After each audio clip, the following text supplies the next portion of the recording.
Donc, je me tiens dans mon propre jardin, en train de regarder un parfait inconnu forcer mon Golden Retriever de 40 000 $ à s'accoupler avec un chien errant, pendant que du matériel de prise de vue filme toute la scène. Et 5 autres chiens que je n'ai jamais vus courent en liberté sur ma propriété, comme si c'était une usine à chiots de jardin. Mais il faut que je commence par le début, parce que la seule façon pour que vous compreniez comment je me suis retrouvée là, c'est que je vous raconte la nuit où ma sœur a débarqué chez moi. Il y a 6 mois, Diana m'a appelé en sanglots à 23 heures, en disant que son mari avait vidé leur compte bancaire et avait disparu avec sa collègue de travail. Elle n'avait rien. Ni argent ni plan nulle part où aller. Alors quand elle m'a demandé si elle pouvait rester dans ma dépendance quelques mois le temps de se remettre sur pied, j'ai dit oui, parce que c'est ce qu'on fait pour la famille. Je lui avais juste donné une seule règle, une unique règle concernant Sterling, qu'elle avait juré sur la tombe de notre mère décédée qu'elle respecterait, donc je vais vous raconter exactement comment on est passé de cet appel à cet instant. Comment elle a rencontré un type nommé Kyle il y a 2 semaines. Comment je suis rentrée chez moi et j'ai trouvé ces camionnettes pourries dans mon allée. Et ce que j'ai découvert quand je me suis enfin assez approchée pour voir ce qu'il avait étalé sur ma table de patio, parce que ma sœur n'a pas seulement rompu sa promesse, elle a remis toute ma vie à un inconnu, et l'a laissé tout incendier. Je suis là, figée, à regarder ce type Kyle maintenir Sterling plaqué, pendant qu'un berger allemand galeux la monte, et mon cerveau s'arrête net une seconde, parce que c'est impossible que ça arrive. Sterling pousse des gémissements effrayés que je ne lui avais jamais entendus. Et il y a du matériel vidéo partout sur des trépieds braqués droit sur eux, comme si c'était un tournage professionnel. 5 autres chiens que je ne connais pas courent partout sur ma propriété. 2 d'entre eux essaient de sauter la clôture près de mes rosiers. Et je vois qu'ils ont peur eux aussi, à leur façon de bouger. Ma bouche s'ouvre et je me mets à hurler à Kyle d'enlever immédiatement ses mains de mon chien. Et je cours à travers l'herbe vers eux.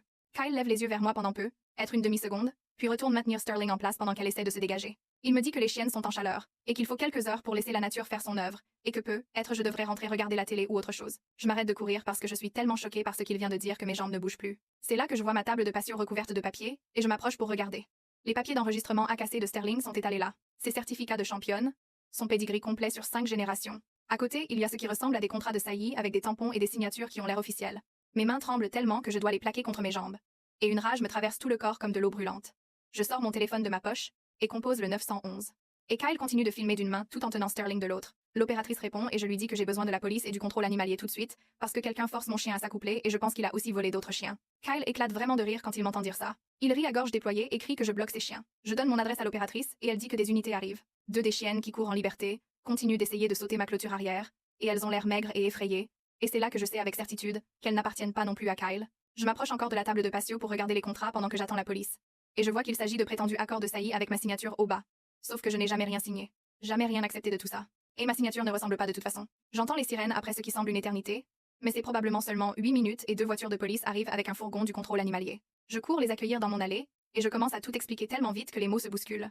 Une des policières, une grande femme avec les cheveux tirés en arrière très serrés, me dit de ralentir et de commencer par le début. J'essaye d'expliquer pour Kyle et Sterling, et les chiens volés quand Bethany Caldwell du contrôle animalier passe devant moi et entre dans le jardin.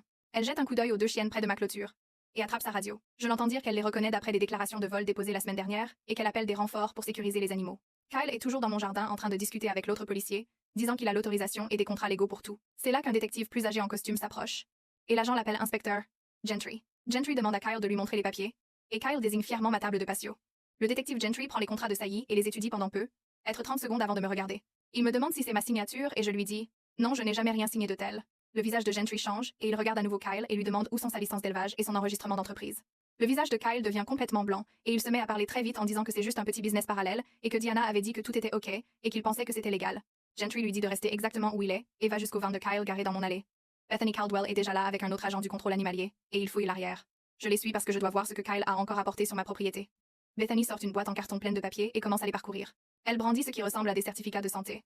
Sauf que quand elle les montre à Gentry, il fait remarquer qu'ils sont faux parce que les tampons du vétérinaire sont incorrects. Ensuite, elle trouve un carnet avec une liste d'adresses, peut être 20. Et à côté de chaque adresse, il y a écrit des choses comme cible premium ou lignée championne. Au fond de la boîte, il y a une enveloppe de banque. Et quand Gentry l'ouvre, il y a des bordereaux de dépôt totalisant plus de 30 000 $. Bethany me dit que Kyle fait cette arnaque dans 3 États, qu'il repère les chiens de concours dont les propriétaires voyagent pour les compétitions, et qu'il utilise des membres de la famille ou des amis pour avoir accès. Elle dit qu'il le pistait depuis 2 mois, mais qu'il n'avait pas réussi à le prendre sur le fait jusqu'à maintenant. Gentry retourne vers Kyle et lui dit qu'il est en état d'arrestation pour vol d'animaux, faux et usage de faux, et exploitation illégale d'un élevage. Kyle commence à crier sur ses droits, et que ce n'est qu'un malentendu, et les agents doivent le retourner physiquement pour lui passer les menottes. Il crie encore quand il l'emmène à la voiture de police, disant que c'est un malentendu, et que Diana peut tout expliquer. Je cours vers Sterling parce que je dois l'éloigner de ce berger allemand. Mais quand j'essaye de les séparer, Bethany m'arrête. Elle dit que les séparer maintenant pourrait blesser les 2 chiens, et qu'il faut attendre qu'ils se séparent naturellement. J'appelle mon vétérinaire, le docteur Emery, et il répond à la 2e sonnerie. Je pleure pendant que je lui explique ce qui s'est passé, et il me dit de lui amener Sterling dès qu'ils se seront séparés, sans attendre même 5 minutes. Il dit qu'il doit l'examiner tout de suite, et qu'on verra ensuite ce qu'on fait. Je suis assise par terre à côté de Sterling, en essayant de la réconforter quand j'entends une autre voiture arriver dans l'allée. Diana sort et voit la voiture de police avec Kyle à l'arrière, et elle se met à hurler avant même de m'avoir rejointe. Elle crie que j'ai détruit l'empire commercial de son futur mari, et que je ruine sa chance de stabilité financière. Je me lève et sors mon téléphone pour lui montrer l'avis d'expulsion que mon avocat m'a envoyé par texto, pendant que la police prenait les dépositions. Diana regarde l'écran puis moi comme si je venais de la poignarder en plein cœur. Elle dit « Je ne peux pas lui faire ça. Elle n'a nulle part où aller. » Mais je secoue juste la tête. Le détective Gentry s'approche avec les contrats de saillie à la main, et demande à Diana si elle a donné à Kyle l'accès à ma propriété et aux papiers de Sterling. Diana commence à dire qu'elle n'avait aucune idée que Kyle faisait quoi que ce soit d'illégal, et qu'elle pensait qu'il était juste éleveur et essayait de monter son affaire. Gentry lui montre les contrats avec ma signature falsifiée, et lui demande si elle était au courant. Le visage de Diana devient livide et elle se met à pleurer, disant que Kyle lui avait dit que j'avais accepté de lui prêter Sterling pour une seule saillie, et qu'elle l'avait cru parce qu'elle voulait croire que quelqu'un pouvait réparer sa vie. Elle dit qu'elle était tellement désespérée après son divorce, que quand Kyle lui a promis qu'il pouvait l'aider à gagner de l'argent, elle n'a pas posé assez de questions. Gentry lui dit qu'elle va devoir venir au poste pour faire une déposition complète, et que selon ce qu'elle savait, elle pourrait aussi être poursuivie. Diana me regarde comme si elle attendait que je l'aide, mais je me détourne simplement. Le berger allemand finit par se séparer de Sterling environ 20 minutes plus tard, et je mets Sterling dans ma voiture tellement vite que j'oublie presque de refermer le portail. Je roule jusqu'à la clinique d'urgence du Dr Emery avec Sterling qui tremble sur la banquette arrière, et tout le trajet je fais mon possible pour ne pas penser à ce que ça signifie. Le Dr Emery m'attend à la porte et emmène Sterling directement en salle d'examen. Il l'examine pendant que je reste là, inutile. Et après environ 15 minutes, il me dit que Sterling va bien physiquement, mais qu'elle est très stressée. Ensuite, il dit que la saillie a presque certainement prévu le timing et la durée où ils sont restés attachés. Je m'assois lourdement sur le sol de la salle d'examen, parce que la carrière de mon chien de concours champion est finie. Sterling devait produire encore 3 portées de chiots de lignée, championne documentée à 15 000 $ pièce. Et au lieu de ça, je me retrouve avec des chiots croisés, que je ne peux vendre à personne qui se soucie du pedigree. Ma réputation dans la communauté d'élevage va être détruite, parce que même si ce n'est pas ma faute, les gens penseront que j'ai été négligente avec la lignée de Sterling. Le Dr Emery parle de surveiller la gestation et de veiller à ce qu'elle reste en bonne santé. Mais je ne pense qu'à une chose, comment Diana a juré sur la tombe de notre mère qu'elle ne laisserait jamais d'autres chiens approcher Sterling, et elle a remis mon chien à un criminel qui a violé tous ceux autour de quoi j'avais construit ma vie. Le Dr Emery termine son examen, et me regarde avec une expression qui essaie d'être professionnelle. Mais je vois la pitié dessous. Il me dit que Sterling va bien physiquement. Pas de blessure due à la saillie forcée, mais elle est traumatisée. Et je dois la surveiller de près les prochaines semaines. Il m'explique les signes de gestation à guetter et dit « On fera une échographie dans 2 semaines pour confirmer. » Et ensuite, il commence à parler de suivi des complications possibles. Mais je l'entends à peine parce que je suis assise sur le carrelage froid de sa salle d'examen avec Sterling qui tremble dans mes bras. Elle n'arrête pas de trembler, même si le berger allemand n'est plus là et que nous sommes en sécurité ici. Et je réalise que j'ai complètement échoué à la protéger. J'ai fait confiance à la promesse de Diana sur la tombe de notre mère, et elle a livré mon chien à un criminel qui a violé tout ce que j'avais construit ma vie autour. Le Dr Emery me demande si j'ai quelqu'un qui peut rester avec moi ce soir.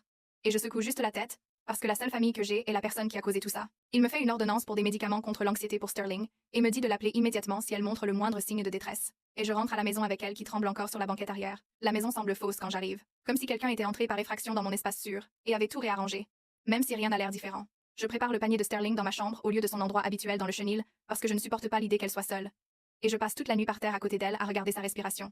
2 jours passent dans un brouillard horrible où je mange à peine et ne peux me concentrer sur rien d'autre que surveiller Sterling pour être sûr qu'elle va bien. Mon téléphone sonne et c'est le détective Gentry. Et dès que j'entends sa voix, je sais qu'il a d'autres mauvaises nouvelles. Il me dit qu'ils ont identifié 12 autres victimes dont les chiens de concours ont été volés ou accessibles par des arnaques similaires, et que Kyle fait ça depuis au moins 18 mois dans 3 États. Gentry m'explique que les autres propriétaires portent plainte collective contre Kyle, et éventuellement ses complices.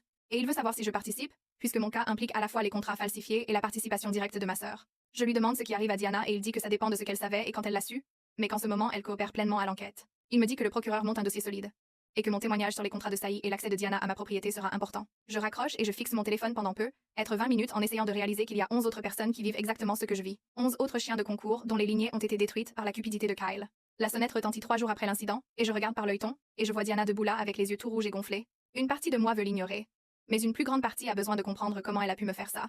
Donc j'ouvre la porte. Elle commence à parler avant même d'être complètement entrée, disant qu'elle doit tout m'expliquer, et qu'elle sait que je la déteste, mais, s'il te plaît, écoute-moi. On s'assoit à ma table de cuisine et elle s'effondre complètement, me disant que Kyle l'a love-bombée pendant 2 semaines après qu'ils se sont rencontrés dans un café où elle travaillait à mi-temps. Elle dit qu'il l'a fait se sentir spéciale, et désirée après que son ex-mari a détruit sa valeur personnelle, et qu'il lui a promis qu'il pouvait l'aider à rembourser ses dettes de divorce si elle l'aidait dans son affaire d'élevage. Diana admet qu'elle savait que ça sonnait trop beau pour être vrai, mais qu'elle était tellement désespérée que quelqu'un voit de la valeur en elle qu'elle s'est convaincue que c'était réel.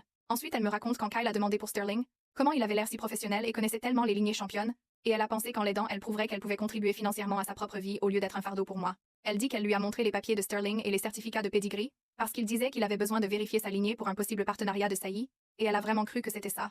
Je la laisse finir de parler, et ensuite je lui dis que le désespoir n'excuse pas d'avoir rompu la seule promesse sacrée que je lui avais demandé de tenir. Diana se met à sangloter encore plus fort, et dit qu'elle sait. Elle sait qu'elle a tout détruit.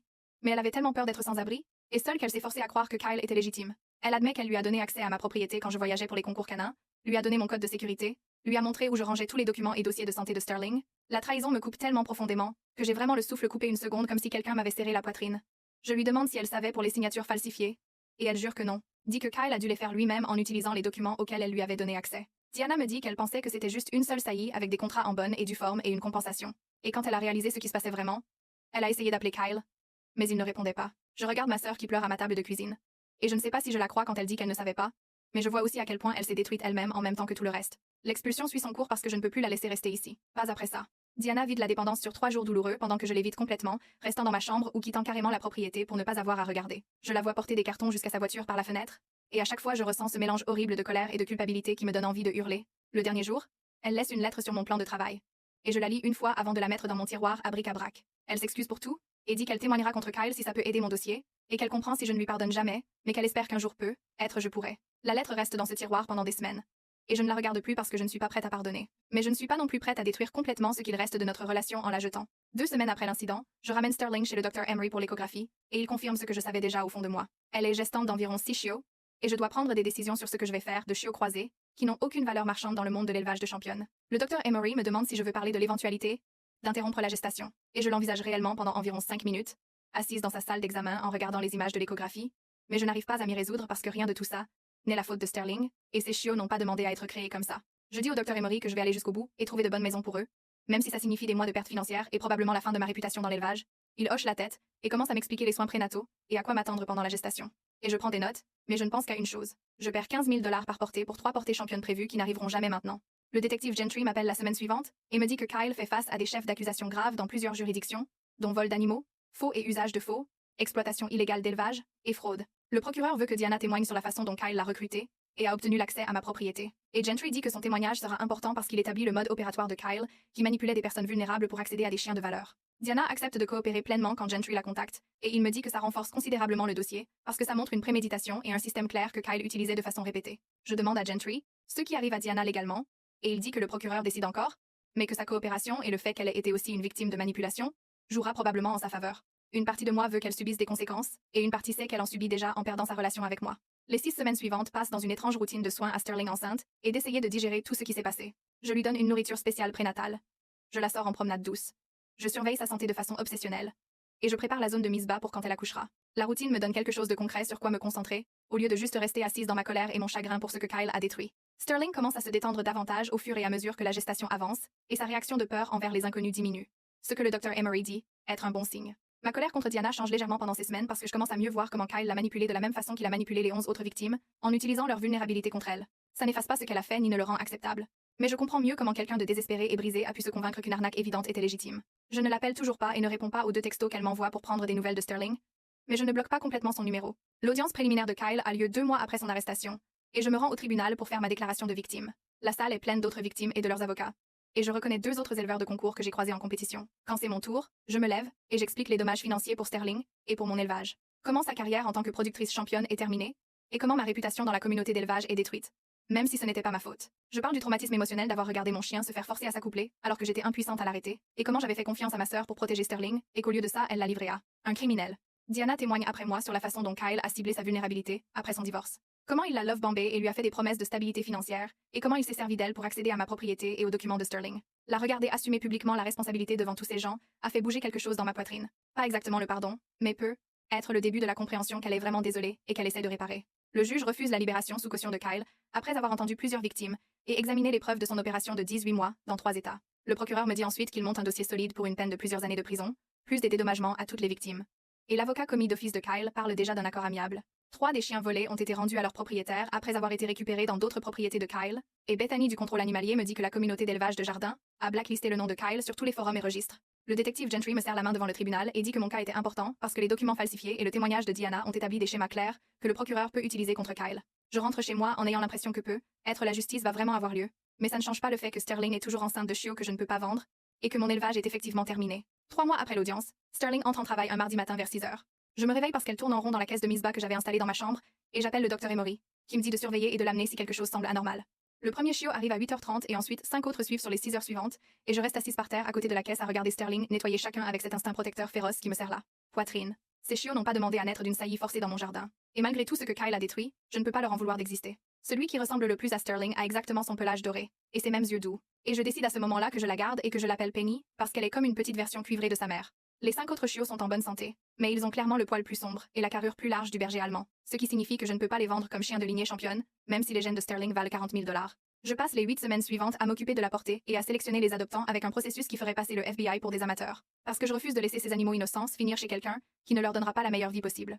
Chaque adoptant remplit un dossier de 10 pages, fournit 3 références, accepte une visite à domicile et signe un contrat promettant de me rendre le chiot, si jamais il ne peut pas le garder pour quelque raison que ce soit. Je ne demande pas le prix de champion parce que je ne peux pas, mais je m'assure que chaque chiot aille chez quelqu'un qui l'aimera comme il le mérite. 4 mois après le départ de Diana, elle m'envoie un texto pour me demander si on peut se voir pour un café. Et je fixe le message pendant 2 jours avant de finalement répondre. Oui, on se retrouve dans un café du centre où elle travaille maintenant comme barista. Et quand j'entre, elle est derrière le comptoir en train de faire un latte avec les cheveux attachés et un tablier vert. Elle a l'air plus mince et fatiguée, mais aussi étrangement plus solide qu'elle ne l'était quand elle vivait dans ma dépendance. Comme si elle se tenait vraiment sur ses propres pieds pour la première fois depuis des années. On s'assoit à une table dans le coin avec nos boissons. Et les premières minutes sont tellement gênantes que j'ai envie de partir. Mais ensuite, Diana commence à parler de la thérapie qu'elle fait 2 fois par semaine pour comprendre pourquoi elle a été si facile à manipuler pour Kyle. Elle me dit que sa thérapeute dit qu'elle cherchait quelqu'un pour la sauver au lieu d'apprendre à se sauver elle-même. Et que Kyle a vu cette faiblesse et s'en est servi pour obtenir ce qu'il voulait. Diana dit qu'elle comprend si je ne lui fais plus jamais totalement confiance. Et qu'elle ne m'en voudrait pas si je décidais de la couper complètement de ma vie. Mais elle espère qu'un jour on pourra reconstruire quelque chose, même si c'est différent de ce qu'on avait avant. Je dis à Diana que je ne suis pas prête à la réintégrer régulièrement dans ma vie parce que la trahison a coupé trop profond et que j'ai besoin de plus de temps pour guérir de ce qu'elle a fait. Mais je lui dis aussi que je ne veux pas perdre ma seule sœur pour toujours, parce qu'on est la seule famille qui reste à l'une et l'autre après la mort de maman, et on convient d'essayer des cafés mensuels avec des limites claires sur ce qu'on peut ou ne peut pas aborder. Elle me demande des nouvelles de Sterling et des chiots. Et quand je lui montre des photos sur mon téléphone, elle se met à pleurer en plein milieu du café, disant qu'elle est vraiment désolée d'avoir détruit quelque chose que j'avais mis 10 ans à construire avec soin en élevage et en concours. Je la regarde essuyer ses yeux avec une serviette en papier, et je réalise qu'elle comprend vraiment ce qu'elle m'a pris. Même si comprendre ne répare pas les dégâts ni ne ramène la carrière de productrice championne de Sterling, 6 mois après avoir trouvé Kyle dans mon jardin avec son matériel vidéo et ses chiens volés, Sterling et Penny s'épanouissent dans une routine qui redevient presque normale. J'ai acheté 2 nouvelles femelles championnes à des éleveurs de confiance pour reconstruire lentement mon élevage. Et même si ma réputation a pris un coup à cause du scandale, la communauté d'élevage comprend majoritairement que j'ai été une victime aussi. Diana et moi échangeons des textos toutes les semaines environ, généralement juste pour prendre des nouvelles ou partager quelque chose de drôle. Et ça fait prudemment espérer d'une façon que je n'aurais jamais cru possible quand je lui ai signifié son expulsion. La trahison m'a changé d'une façon qui ne guérira jamais complètement, parce que je suis plus méfiante maintenant, et mes limites sont renforcées d'acier au lieu de confiance. Mais j'ai survécu au fait que ma sœur ait livré l'œuvre de ma vie à un criminel qui a essayé de tout brûler. Et je construis quelque chose de nouveau à partir des décombres qui semblent plus solides, même si c'est plus petit. Sterling est allongé sur son panier dans ma chambre avec Penny blottie contre son flanc. Et je les regarde dormir et je pense à comment nous avons toutes les deux dû survivre à quelque chose qu'on n'aurait jamais dû affronter. Mais nous sommes toujours là et nous continuons à nous battre.